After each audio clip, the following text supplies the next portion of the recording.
warahmatullahi wabarakatuh. Nahmaduhu wa nusalli wa nusallim ala rasulil karim wa ala alihi wa sahbihi ajma'in amma ba'du. Hadirin yang dimuliakan Allah Subhanahu wa taala, kemarin sudah kita sampaikan bahwasanya Allah Subhanahu wa taala ini telah menciptakan takdirnya makhluknya 124.000 jenis makhluk yang telah Allah ciptakan ini rezekinya sudah Allah tanggung 50.000 tahun sebelum Allah Subhanahu wa taala menciptakan bumi. Innallaha khalaqal maqduru bi khamsina alfa sanah ayyahlukus samawati wal ardh. Allah Subhanahu wa taala telah menciptakan takdirnya makhluk ini itu 50.000 tahun sebelum dia menciptakan langit dan bumi. Maka para hadirin yang dimuliakan Allah Subhanahu wa taala, wa ma min dabbatin fil ardi illa 'ala Allah rizquha. Dan tidak ada satu yang melata di muka bumi kecuali sudah Allah tanggung rezekinya. Rezeki itu mengejar kita, pemiliknya, karena sudah takdirkan oleh Allah Subhanahu wa taala sebagaimana maut mengejar kita.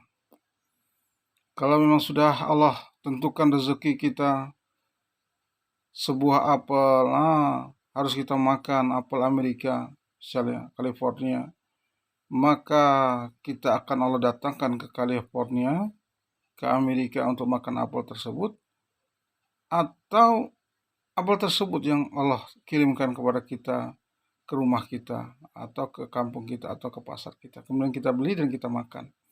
Masuk ke mulut kita, maka itulah disebut rezeki.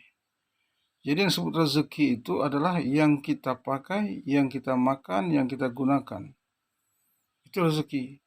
Kalaupun seseorang memiliki uang 1 triliun, tapi tidak dia gunakan, hanya dia disimpan di bank untuk kepuasan diri dia, maka itu bukan rezeki dia. Itu bisa jadi rezeki anaknya, rezeki orang lain, rezeki orang-orang sekitarnya, karyawannya, dan lain sebagainya. Karena memang rezeki itu identik dengan diri seseorang, menyatu dengan diri seseorang dengan yang telah Allah ciptakan bagi dia. Ada seorang yang kaya raya, miliuner, tapi dia sakit di atas kursi roda, maka dia tidak bisa menikmati kekayaannya karena memang bukan rezeki dia. Bahkan makan pun dia ditakar, tidak bisa dia menikmati apa yang dia miliki. Bahkan yang bahagia siapa? Pembantu-pembantunya, karyawan-karyawannya yang bahagia, karena karyawannya, supirnya memakai mobil Mercedes model terbaru, mobil Audi, Ferrari model terbaru, gagah dia ke kampung dia bawa mobil tuannya, sehingga orang mengatakan, wah kamu hebat, kamu punya kendaraan bagus. Maka yang bisa merasakan nikmatnya itu bahkan bukan pemilik mobil itu sendiri, tapi adalah supirnya, karyawannya, pembantu di rumah tangganya itu. Dia bisa tidur di sofa yang enak, kamar yang luas, AC yang bagus, kemudian makanan yang enak, lengkap. Dia merasakan iman, karena memang rezeki dia. Maka hadirin yang mengenal Allah Subhanahu wa taala, Allah Subhanahu wa taala ini telah menciptakan makhluk ini dan menyelesaikan semua urusan makhluk. Wa ma min dabbatin fil ardi illa 'ala Allah rizquha. Dan tidak ada satu yang melata di muka bumi kecuali sudah Allah tanggung rezekinya. Maka karena sudah Allah tanggung rezeki seorang, maka kita ini sebenarnya rezeki kita yang di akhirat yang belum Allah tanggung, di surganya Allah Subhanahu wa taala. Maka kita harus berbuat amal supaya kita di surganya Allah Subhanahu wa taala itu mendapatkan apa yang kita inginkan. Lahum fiha fakihatu wa ma yad'un. Di surga itu apa yang kita mau maka Allah beri gitu. Apa yang kita inginkan Allah kasih. Itu surga. Di dunia itu sudah selesai urusan kita. Kalau kita dilahirkan di muka bumi ini, maka sudah Allah, maka disebut takdir, takaran, ukuran. Si fulan dia hidup di dunia dengan takaran beras yang harus dia makan 3 ton. gula yang dia makan 2 kintal, maka dia tidak akan mungkin mati sebelum dia habiskan jatah dia, ukuran dia, takaran yang harus dia makan itu. Dia nggak boleh mati, dia tidak akan mungkin mati, Allah matikan sebelum takaran yang telah tetapkan bagi dia habis. Itu kekuasaan Allah seperti itu. Maka sebenarnya urusan rezeki ini sudah Allah selesaikan. Tinggal masalahnya kita ini, wa khalaqtul jinna wal insa liya'budun. Masalah kita ini sekarang masalah ibadah. Belum Allah tanggung itu kita ini masuk surga atau enggak. Allah ridho atau enggak. Itu masalah kita sebenarnya. Maka bagaimana kita ini jangan kita digoda oleh setan. Gara-gara urusan yang sudah Allah tetapkan, rusak binasa amal ibadah kita. Rusak binasa amal ibadah kita. Maka kita ikhlas saja kepada Allah SWT.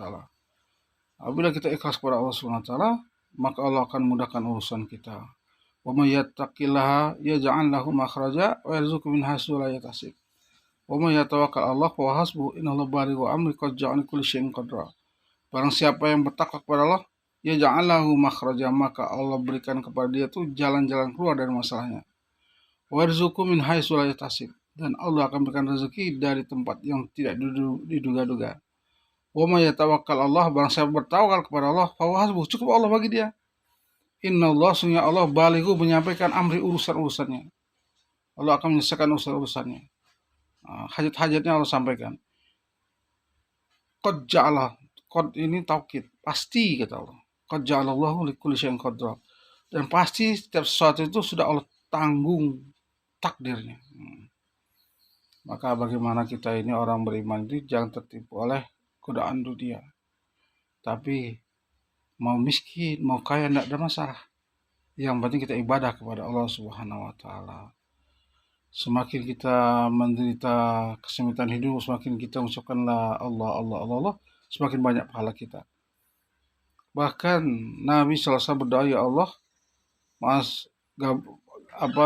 gabungkan aku di surgamu dengan orang-orang miskin. Kenapa? Orang-orang miskin ini masuk surga 500.000 tahun sebelum orang-orang kaya masuk ke dalam surga.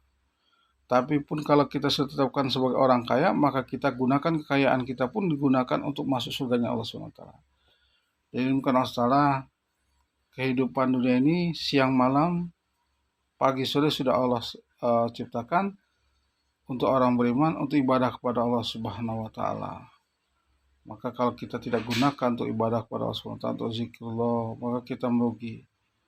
Apabila kita merugi di dunia, maka kita akan merugi di akhirat, masalah akhirat. Tapi kalau di dunia, urusan dunia, kita merugi di dunia, maka di akhirat sudah tidak akan mungkin kita rasakan.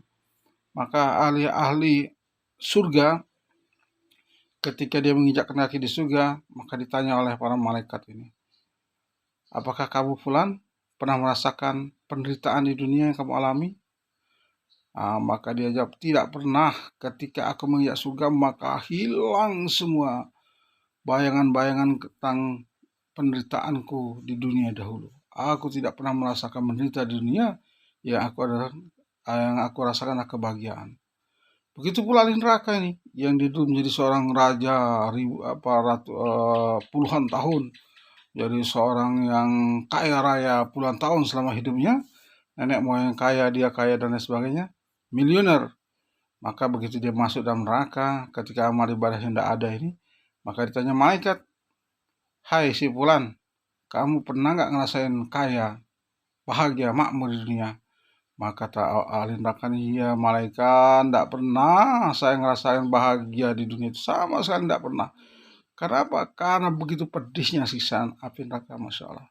Sonit amat sampaikan, insya Allah kita bagaimana ibadah terus, walaupun kita kayak mikir masalah akan datang pada kita, sampai Allah menjemput kita. Subhanallah bihamdihi, subhanakallahumma wa bihamdika, asyhadu an la ilaha illa anta, astaghfiruka wa atubu ilaik. Assalamualaikum warahmatullahi wabarakatuh.